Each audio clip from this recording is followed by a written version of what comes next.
నమస్తే. నేను మీ కుప్ప పద్మిని. ఇన్నాళ్ళు మీ సపోర్ట్‌ని నాకందిస్తూ, మీ ప్రేమని నాకందిస్తున్న ప్రతి ఒక్కరికి కృతజ్ఞతలు. ఇప్పుడు చూడబోతున్న ఈ వీడియో కూడా ఖచ్చితంగా మీకు ఉపయోగపడుతుంది. లైక్, షేర్ అండ్ సబ్స్క్రైబ్ చేసి మీ ఇష్టాన్ని అలాగే మీ సపోర్ట్‌ని నాకందించండి. అలాగే ఈ వీడియో పట్ల మీ అభిప్రాయాన్ని కామెంట్ సెక్షన్‌లో కామెంట్ చేసి నాకు తెలియజేయండి. నమస్తే. నమస్తే. Welcome to our channel. నేను పద్మిని. ప్రస్తుతం మనతో పాటు ప్రముఖ ఆధ్యాత్మికవేత్త, వాస్తు జ్యోతిష పండితులు, లలిత ఉపాసకులు, వాస్తు జ్యోతిష శిక్షణ నిపుణులు బ్రహ్మశ్రీ నానాజీ పట్నాయక్ గారు మనతో పాటు ఉన్నారు. మాట్లాడదాం. నమస్కారం సార్. శ్రీమాత్రే నమః. Sir, election season, election fever already start అయిపోయి ఉంది. కొన్ని నెలలుగా జరుగుతూనే ఉంది. Yeah. ఈ ఎలక్షన్ సీజన్ అలాగే ఐపీఎల్ సీజన్ కూడా ఉన్నప్పుడు దీనికి అనుసంధానంగా ఇంకొక సీజన్ కూడా నడుస్తూ ఉంటుంది. అదే బెట్టింగ్ సీజన్. బెట్టింగ్ అనేది కోటాను కోట్ల రూపాయల వ్యవహారం ఖచ్చితంగా. అసలు అలా అంతంత కూడా బెట్టింగ్ పెడతారా అని అంటే నిజంగా ఆశ్చర్యం అనిపిస్తుంది. End of the day Lakshmi, డబ్బులు అంటే లక్ష్మీదేవి కింద పడితేనే అద్దుకుంటాము. అలాంటి లక్ష్మిని బెట్టింగ్ లో పెడతారా? వచ్చిన డబ్బులు నిలుస్తాయా? అసలు అలా పోగొట్టుకుంటే ఎంత అవమానించటం నిజంగా అమ్మవారిని ఎలాగా బెట్టింగ్ లో పెడితే. పాండవులకి ఏమయ్యింది? మొత్తం ఐశ్వర్యం అంతా పోయి 14 ఏళ్ళు అడవుల్లో గడపాల్సినటువంటి పరిస్థితి వచ్చింది. పురాణాలు అందుకే కదా చదువుకోమంటారు. సరే, ఎనీవేస్ ఇది కలియుగం. డెఫినెట్ గా మనం అన్ని చెప్తే డెఫినెట్ గా వాళ్ళకి బేలం అంటుంది. ఇప్పుడు నేను ఒకవేళ తమ్నైల్ గనక ఇలా మీరు డబ్బులు పెట్టండి బెట్టింగ్ లో, మీరు కోటీశ్వర్లు అవుతారని పెట్టనియండి. బాబోయ్, నో ఎక్స్‌ప్లాయిటేషన్. అంటే మన ఛానల్ ఎప్పుడు కూడా ఎవరిని పాడు చేసే చెప్పదు. డెఫినెట్లీ. ఎందుకంటే ఒక మంచి సంకల్పంతో స్టార్ట్ అయిన ఛానల్ ఇది. ఖచ్చితంగా. అయితే ఇప్పుడు నేను అడిగే ప్రశ్న, ఇప్పుడు ఎలాగో బెట్టింగ్ పెట్టేవాడు మన ఛానల్ చూడడు. ఆబ్వియస్ గా వాడు పెట్టేవాడు రూట్ లో వాడే ఉంటాడు. వాళ్ళ ఇంటి సభ్యులు, భార్యలు ఒకవేళ మేము వద్దన్నా పెడుతున్నాడండి, వినట్లేదు, మాట వినకం డెఫినెట్ గా ఉంటుంది. అదే పరిస్థితి ఉంటుంది కదా.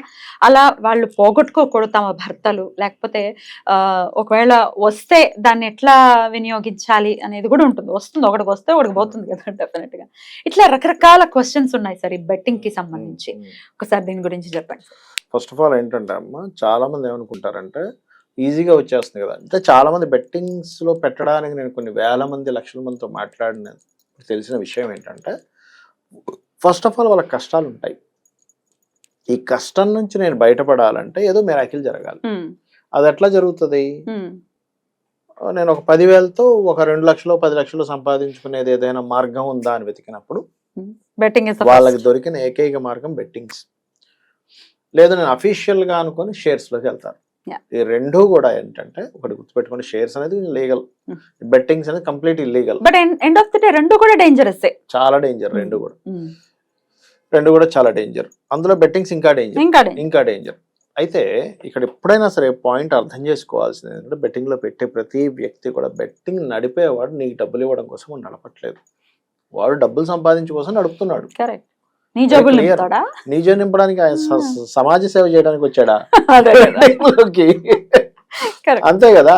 నీ జేబు నింపడానికి ఎందుకు వస్తాడు అంటే, సంథింగ్ అక్కడ బిహైండ్ గా ఒక లాజిక్ నడుస్తూ ఉంటుంది. అది మనం అర్థం చేసుకోవాలి. ఒకటి, బెట్టింగ్ అనేది ఎవడైనా ఒకటే గుర్తుపెట్టుకోవాలి, బెట్టింగ్ ద్వారా ఎంతమంది జనం బాగుపడి గృహాలు, స్థలాలు లేదా కార్లు కొనుక్కున్నారన్న లాజిక్ ఆలోచించాలి. ఒకవేళ కొనుక్కున్నా సంతోషంగా ఉన్నారా ఆ డబ్బులతో? సరే, నేను అనేది ఏంటంటే, నేను చూసినంత మటుకు నా లైఫ్ లో బెట్టింగ్స్ లో కానీ, షేర్ మార్కెట్ లో కానీ ఈజీ మనీ వచ్చేది కేవలం కోటిలో ఒకరికి వస్తుంది.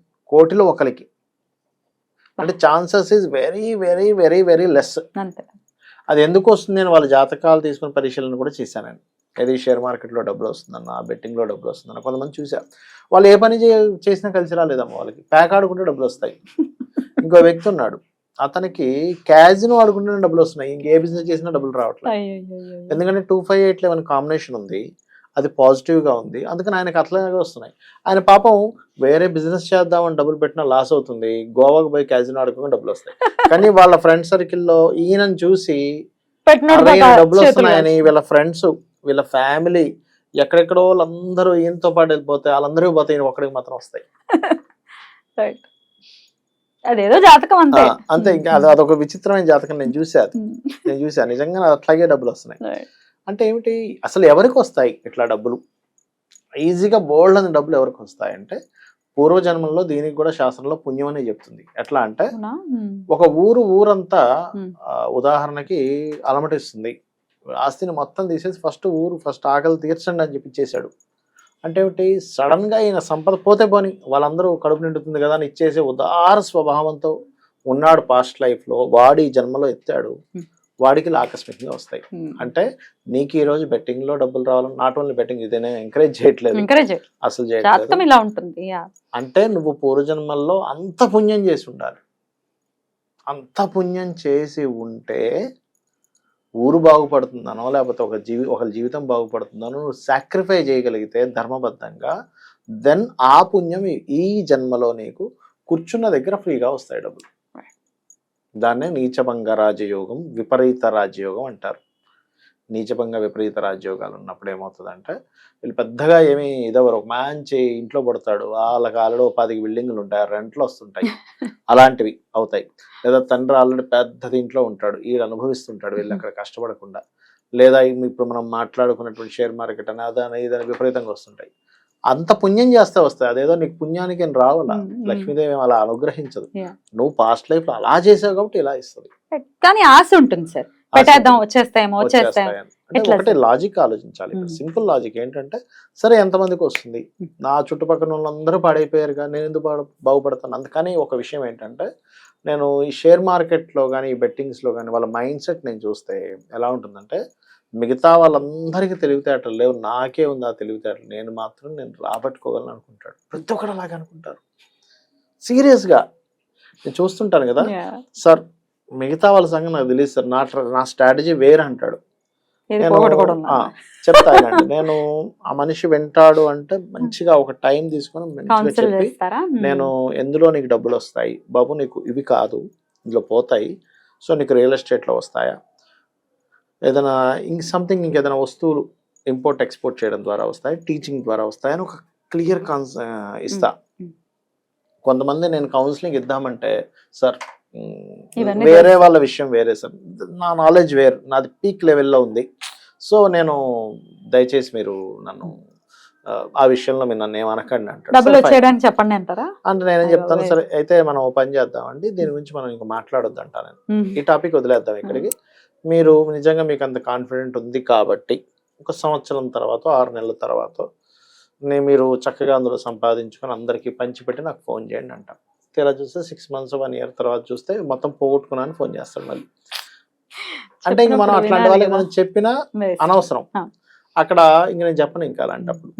చెప్తే వింటారు, ఏమంటే నాకు మరి ఇందులో ఆశ ఉంది, నా జాతకంలో ఉందా అని అడుగుతారు కొంతమంది.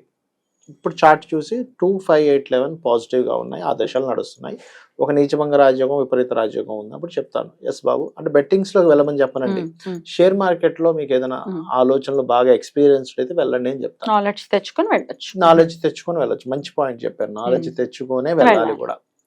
అప్పుడు బాగుంటుంది. నాలెడ్జ్ తెచ్చుకున్నా కూడా ఒక 2-3 సంవత్సరాలు చాలా తక్కువ మనీతో వాళ్ళు ప్రాక్టీస్ చేయాలి. నాలెడ్జ్ తెచ్చుకొని వెంటనే చేసే మిస్టేక్ ఏంటంటే, వీళ్ళందరూ కూడా ఒకటేసారి 1 లక్షలు పెట్టేస్తారు, పోగొట్టుకుని నాకు ఇప్పుడు నాలెడ్జ్ వచ్చింది కానీ డబ్బులు లేవంటారు. ప్రతిసారి కూడా ఈ షేర్ మార్కెట్ లో కూడా జరుగుతుంది ఏంటంటే, ఇవాళ నుంచి నా దగ్గర డబ్బులు ఉంటే కోట్లు సంపాదిస్తా అంటాడు, రేపు పోగొట్టుకుంటాడు. అక్కడ ఈ ఒక్క పాయింట్ నేను నేర్చుకోలేదు, ఇది ఒక్కటి వచ్చేసింది ఇంకా నాకు రేపు మళ్ళీ అంటాడు. అది ఏ రోజుకి ఆ రోజు రేపుగానే ఉంటుంది. అసాజీవి కదా మనిషి. సరే ఇప్పుడు మరి హస్బెండ్స్ పెట్టేసే పరిస్థితిలో ఉన్నారండి, మా లక్ష్మి మరి వెళ్ళకూడదు అలాగా, లేకపోతే పోగొట్టుకోకూడదు మా భర్తలు అనుకుంటే గనక ఏం చెప్తారు సార్? ఒకటమ్మా, అసలు ఇది ఎందుకు జరుగుతుంది, బికాస్ ఆఫ్ వాళ్ళ ఆలోచన ప్యాటర్న్ ఏదైతుందో అక్కడ ఆశా సంబంధమైన దాంతో వెళ్ళిపోయింది. అంటే కొంతమందికి ఎట్లా ఉంటుంది అంటే, 8th Lord and 2nd Lord పాడయి రాహు సంబంధాలు కలిగినప్పుడు ఏమవుతుందంటే, చిచి చిన్న చిన్న శాలరీస్ 50,000, 40,000, 60,000 చాలా చిన్నగా అనిపిస్తాయి. ఇంకా మీరు బెట్టింగ్ సంగతి అంటున్నారు, షేర్ మార్కెట్ అంటున్నారు, ఇంకో కోణం ఉంది ఇందులో. అదేమిటంటే అక్కడెక్కడో నిధి ఉంది, టీం అంతా తిరుగుతుంటారు. నిజం, ఒక టీం ఒక 10-20 మంది కలిసి తిరుగుతూ, రేపు అది తీస్తున్నాము, రేపు సాయంత్రం కల్లా మనకు 10 హెలికాప్టర్ల డబ్బులు, 10 స్టీమర్ల డబ్బులు వస్తున్నాయి అని తిరుగుతుంటారు. అయ్యో నాకు బోల్డ్ మంది అట్లాగా చెప్తుంటే, నాయన అలాంటివి ఏమీ రావు, మీరు 10 ఏళ్ళ నుంచి తిరుగుతున్నారంటే, అవునండి 10 ఏళ్ళ నుంచి తిరుగుతున్నా అంటాడు. మరి ఏమైందంటే, లేదు సార్ అది ప్రాసెస్ ఉంటుంది కదండి, రేపు సాయంత్రం డబ్బులు వస్తాయంటాడు. ఈ రేపు సాయంత్రం అన్నది ఓ స్త్రీ రేపు రానే రేపు లాగే ఉంటుంది. 10 సంవత్సరాలైనా రేపు సాయంత్రం డబ్బులు వచ్చేస్తాయంటాడు. ఎంత బలంగా నమ్ముతారంటానండి, నేను ఆశ్చర్యపోతా వాళ్ళని చూసి. సార్ యాక్చువల్గా మనకి రేపు మోస్ట్లీ రేపు వచ్చేస్తాయండి, పొద్దున ఫోన్ వచ్చింది అంటాడు. ఇది వస్తాయేమో అనే బిలీవ్తోని, అంటే నేను నమ్మకం పెట్టుకోవడం తప్పనట్లయినా ఇలాంటి వాటిలో నమ్మకం పెట్టుకోవడం, ఇది వస్తాయేమో అని ఏ పని చేయరండి వాళ్ళు. జాబ్కి వెళ్ళరు, బిజినెస్ చేయరు, ఏమీ చేయరు. పాపం వాళ్ళ ఇంట్లో వాళ్ళు వరి అమ్మ వీడేం పని చేయట్లేదు ఏంట్రా, నా శ్రీమూర్తి పోయి ఏదో జాబ్ చేసుకుంటూ ఇల్లు నడపడానికి, లేదా వాళ్ళ పిల్లలు కొంచెం ఎదిగేసరికి వాళ్ళు పోయి ఎక్కడో పనులు చేసుకొని ఈయన మాత్రం తిరుగుతూ ఉంటాడు. Very sad. ఎట్లా సార్ ఇట్లాంటి పరిస్థితుల్ని మనం అదేమవుతుందంటానండి, అది జన్మజాతకంలో ఒక్కొక్కసారి ధనహీన యోగాలు పడతాయి, ఖాళీగా తిరిగే యోగాలు పడతాయి. అలాంటప్పుడు ఇలాంటివి జరగడం నేను చూశాను. అలాంటప్పుడు ఇంట్లో ఏం చేయాలో చెప్పడానికి నేను పర్టికులర్గా ఎప్పుడు కూడా విష్ణువు యొక్క అనుగ్రహం ఉంటే, స్థితికారకుడు యొక్క అనుగ్రహం ఉంటే బుద్ధి అటువైపు వెళ్లకుండా లాజిక్ చాలా ఆలోచిస్తుంది.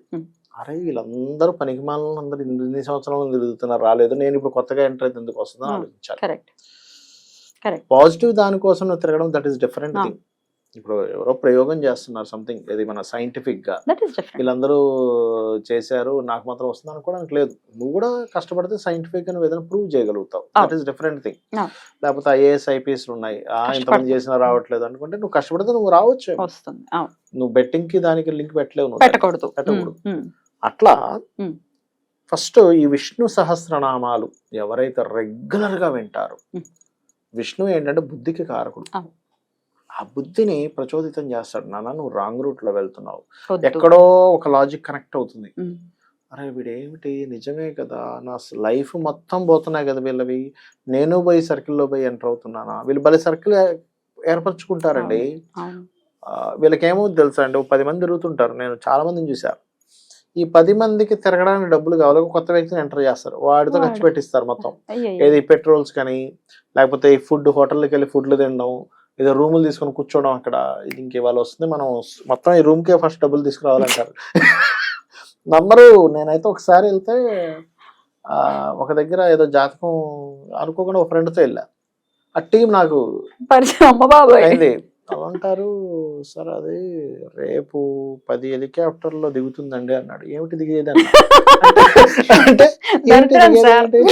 దరిద్రం ఏంటి దిగుతుంది అన్న అంటే 10 హెలికాప్టర్లో డబ్బులు అండి వస్తాయి. ఇంకా విచిత్రమైన విషయం చెప్తాను చూడండి. ఇప్పుడు మీకు జగన్ గారు ఉన్నారు చూసారు, ఆయనకంటే డబ్బులు ఎక్కడి నుంచి వస్తున్నాయి, అక్కడి నుంచి తీస్తున్నాడు అన్నాడు ఒక అతను. దండవరావు ఏంటి వీళ్ళు పెద్ద వాళ్ళ పేర్లు చెప్తారు. అట్లాగా జగన్ గారు, లేకపోతే అంతకుముందు చంద్రబాబు నాయుడు గారు ఎలా తీశారనుకుంటున్నారు, అక్కడి నుంచి డబ్బులు వచ్చాయి. లేకపోతే ఇంకొక లీడర్, లేకపోతే ఇంకో పెద్ద ఇండస్ట్రియలిస్టులు ఉంటారు, వాళ్ళ పేర్లు చెప్పేసి వాళ్ళు అక్కడి నుంచే డబ్బులు తీస్తున్నారు. వాళ్ళకి ఆ టెక్నిక్ తెలుసు, ఆ టెక్నిక్ ద్వారా వాళ్ళు తీస్తున్నారు. అది మనకి ఇప్పుడు ఆ ఫార్ములా తెలిసిపోయింది. అదేదో బ్లఫ్ మాస్టర్ మూవీ ఉంటది, అందులో వాళ్ళందరినీ బ్లఫ్ చేస్తున్నారు, వీళ్ళే బ్లఫ్ చేసుకుంటారు, ఇంకెవడో బ్లఫ్ చేయక్కర్లే. Very sad. అయితే విష్ణువే విష్ణు లలిత ఈ రెండు చేసుకుంటుంటే దాని వీళ్ళకి ఒక రోజులో మార్పు రాదు. ప్లస్ ఇంట్లో తూర్పు భాగంలో లైట్ గ్రీన్ కలర్ వేసి అక్కడ ఒక రాముడు పట్టాభిషేకం బొమ్మ పెట్టాలి. అప్పుడు ధర్మబద్ధంగా సొసైటీలో నువ్వు ధర్మబద్ధంగా వెళ్ళడం అనేది ప్రారంభం అవుతుంది.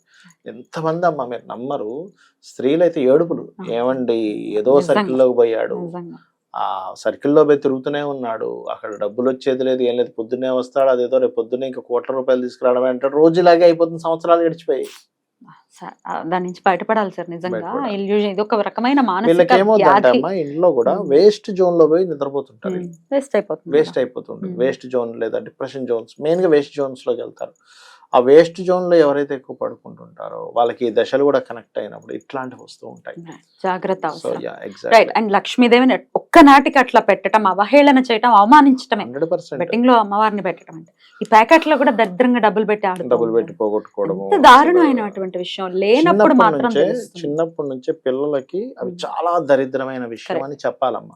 పురాణాలు చెప్తే సరిపోతుంది సార్, మహాభారతం చెప్తే అర్థం. అంటే ఇక్కడ ఏమవుతుందంటే మీరు చెప్పింది కరెక్టే. మనం ఏం చేయాలంటే రామాయణ మహాభారతాలు చెబుతూ మంచి చెబుతూ చెడు ఎంత దీనమైన స్థితికి తీసుకెళ్తుంది అనేది కూడా క్లారిటీ ఇవ్వాలి. ఇప్పుడు చాలా మంది చూడండి, ఇప్పుడు నాకు మొన్న ఒక ఆవిడైతే చెప్పింది ఎట్లాగా, ఏమండి మా అబ్బాయికి అన్ని నేర్పిస్తున్నాను కానీ సడన్ గా వేరే వైపు వెళ్ళిపోయాడంటే నేను ఒకటే మాట అలా కదమ్మా, వేరే వైపు వెళ్ళిపోతే వచ్చే పరిణామాలు కూడా మీరు చెప్పలేదమ్మా, మీరు నెగిటివ్ కోణం కూడా చెప్పాలి, కేవలం పాజిటివ్ కోణం చెప్తే కాదు, రెండు తెలియాలి.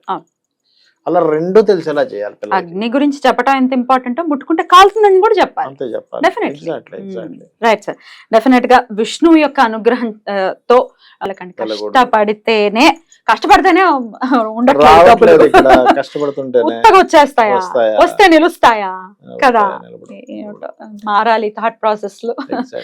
రైట్ సార్, చాలా చక్కటి విషయాన్ని తెలియజేశారు. Thank you so much sir. నమస్తే. శ్రీమాత్రే నమః.